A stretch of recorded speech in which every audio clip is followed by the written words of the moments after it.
In Acts, Paul's first vision, seen as he journeyed along the road to Damascus, is recounted several times. While broadly consistent, some details of Paul's narration vary in several retellings. This is typical of accounts given on multiple occasions and later recounted and compiled after perhaps other steps of transmission, as we find in Acts.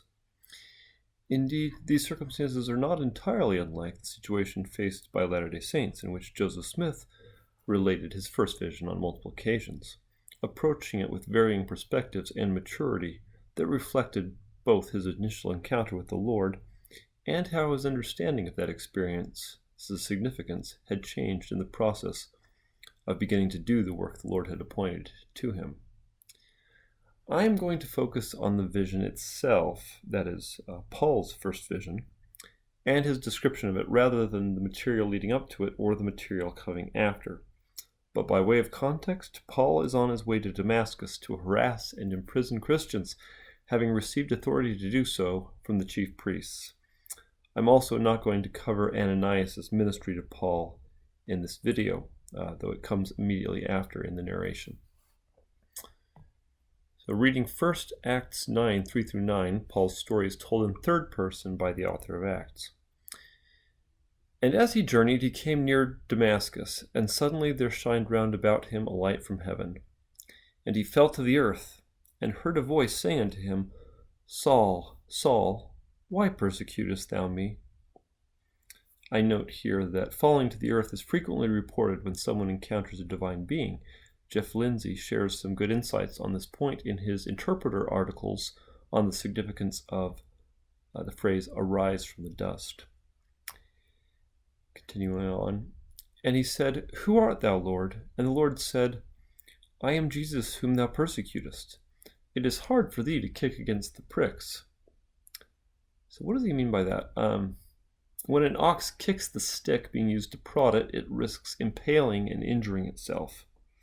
Even so, when we rebel against God and fight him, we risk breaking ourselves against his will. Continuing on. And he, trembling and astonished, said, Lord, what wilt thou have me to do? And the Lord said unto him, Arise, and go into the city, and it shall be told thee what thou must do. And the men which journeyed with him stood speechless, hearing a voice, but seeing no man. In this account, Paul's companions hear a voice, but see no one. And Saul arose from the earth, and when his eyes were opened, he saw no man, but they led him by the hand. In other words, he's blind now, and brought him into Damascus. And he was 3 days without sight, and neither did eat nor drink. Next, in Acts 22, Paul is arrested in the temple and again recounts his vision, beginning at verse 6.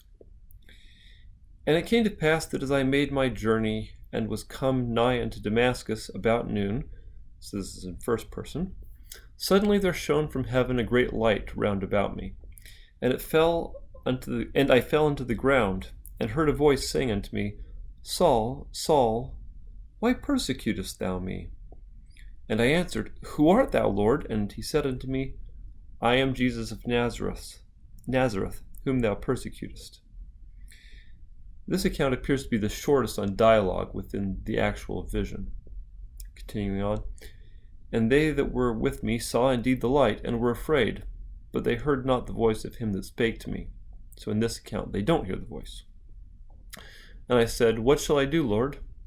And the Lord said unto me, Arise and go into Damascus, and there it shall be told thee of all things which are appointed for thee to do. So one could reasonably ask whether those who were with him heard the voice or didn't. However, the reality is that in historical narratives, one can't always determine these types of details from a collection of accounts. This is especially true when one is dealing with accounts that are at least second-hand and often probably third-hand. The author of Acts is likely not with Paul when he had his vision, or on the occasions that elicit these specific retellings, so he is necessarily relying on other accounts in order to construct what Paul said on these occasions. Because of this, it makes sense for us to extend a certain amount of charity and patience to the author, who is doing his best to let us know what happened to the best of his ability and what Paul is reported to have said. The author doesn't seem to have attempted to make all of the details agree perfectly between the sources, probably suggesting that the sources didn't agree when they came to him.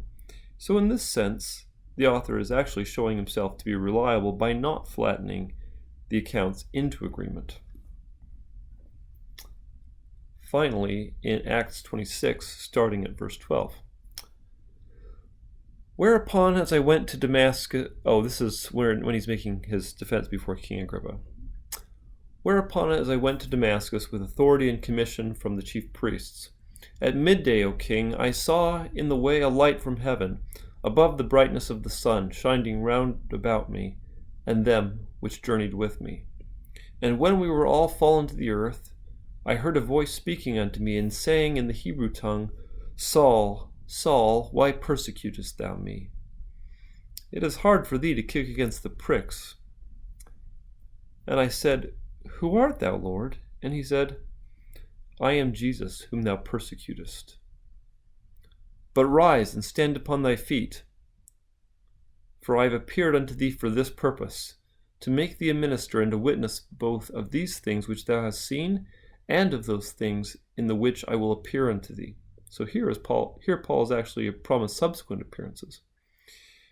Delivering thee from the people and from the Gentiles unto whom now I send thee, to open their eyes and to turn them from darkness to light, and from the power of Satan unto God, that they may receive forgiveness of sins and inheritance among them which are sanctified by faith that is in me.